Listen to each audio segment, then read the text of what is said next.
आप सभी लोग प्रश्न छठा देखेंगे। अब निम्नलिखित वाक्य पात्रों की कौन सी विशेषता की ओर संकेत करते हैं। तो उसका पहला वाला देखेंगे आप। प्रश्न क्या था, हालदार साहब हमेशा चौराहे पर रुकने और नेताजी को निहारते। प्रश्न था ये, और ये उसका उत्तर लिखेंगे हम। इसका उत्तर है, हालदार साहब का हमेशा चौराहे पर रुकना और नेताजी को निहारना यह प्रकट करता है कि उनके अंदर देशभक्ति की भावना प्रबल थी और वे स्वतंत्रता के लिए संघर्ष करने वाले महापुरुषों का हृदय से आदर करते थे। नेताजी को पहनाए गए चश्मे के माध्यम से वे कैप्टन की देशभक्ति को देखकर खुश होते थे, जिनके लिए उनके मन में श्रद्धा थी। छठे का ख वाला देखोगे आप सभी लोग।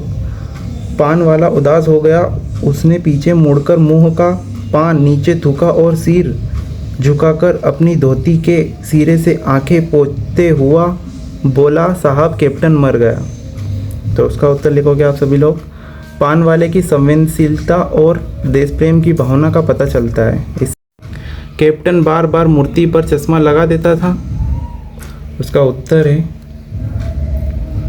कैप्टन के दिल में देश का सबसे ऊपर स्थान था तथा उसके दिल में देश प्रेमियों के लिए भी इज्जत कुट-कुट कर भरी हुई थी। कुट-कुट कर भरी हुई थी भाई देश प्रेमियों के लिए कैप्टन के दिल में। प्रश्न 7वां देखोगे आप। जब तक हवलदार साहब ने कैप्टन को साक्षात देखा नहीं था तब तक उनके मानस पटल पर उसका कौन सा चित्र रहा होगा, अपनी कल्पना से लिखिए।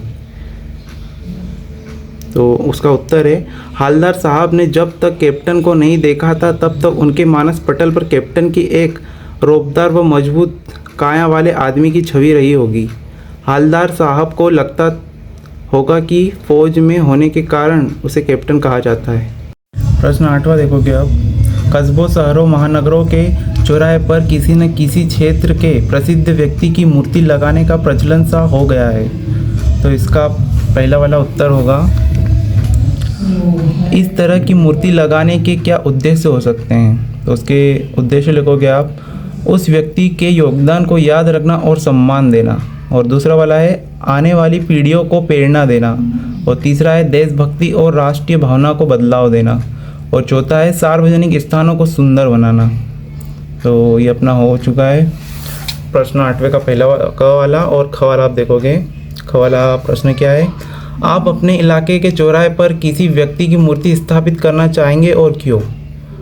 तो भाई अपने मन से लिखना रहता है, मैं आपको बताता हूँ आंसर इसका। मैं अपने इलाके के चौराहे पर डॉक्टर APJ अब्दुल कलाम की मूर्ति स्थापित करना चाहूँगा, क्योंकि वे एक महान वैज्ञानिक और राष्ट्रपति थे जिन्होंने देश के युवाओं को सपने देखने और उन्हें पूरा करने के लिए प्रेरित किया। सही है भाई, ये हो गया ख वाला। और ग वाला देखोगे आप सभी लोग। ग वाला क्या है, उस मूर्ति के प्रति आपके एवं दूसरे लोगों के क्या उत्तरदायित्व होने चाहिए। तो उसके भी पॉइंट है, और उसके पॉइंट ये है। पहला वाला है, मूर्ति का सम्मान करना और उसे साफ सुथरा रखना। और फिर दूसरा वाला है, मूर्ति को किसी भी प्रकार की क्षति से बचाना। मूर्ति के माध्यम से उस व्यक्ति के आदर्श और मूल्यों को आत्मसात करना। और चौथा है, मूर्ति स्थल पर शांति और गरिमा बनाए रखना। प्रश्न 9वां देखोगे आप। निम्न पंक्तियों में स्थानीय बोली का प्रभाव स्पष्ट दिखाई देता है। आप इन पंक्तियों को मानक हिंदी में लिखिए।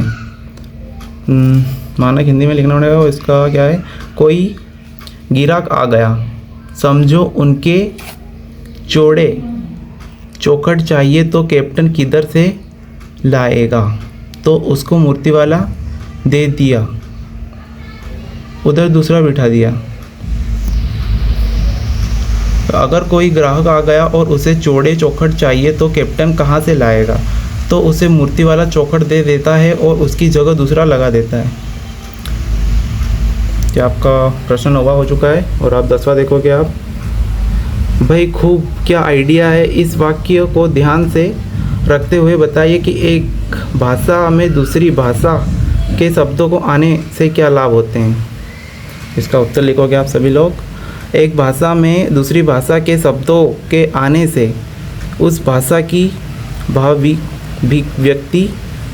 भावाभिव्यक्ति की क्षमता में वृद्धि होती है, भाषा का भंडार बढ़ता है, भाषा का स्वरूप अधिक आकर्षक हो जाता है, भाषा में प्रभाव हयमनता आ जाती है भाई। तो ये आप प्रश्न 10वें का उत्तर लिख सकते हो। और इसी के आगे भाषा अध्ययन हम अगले वीडियो में करेंगे, तो अगले वीडियो के लिए हमें लाइक और सब्सक्राइब जरूर करेगा। मिलते हैं अगले वीडियो में, बाय बाय।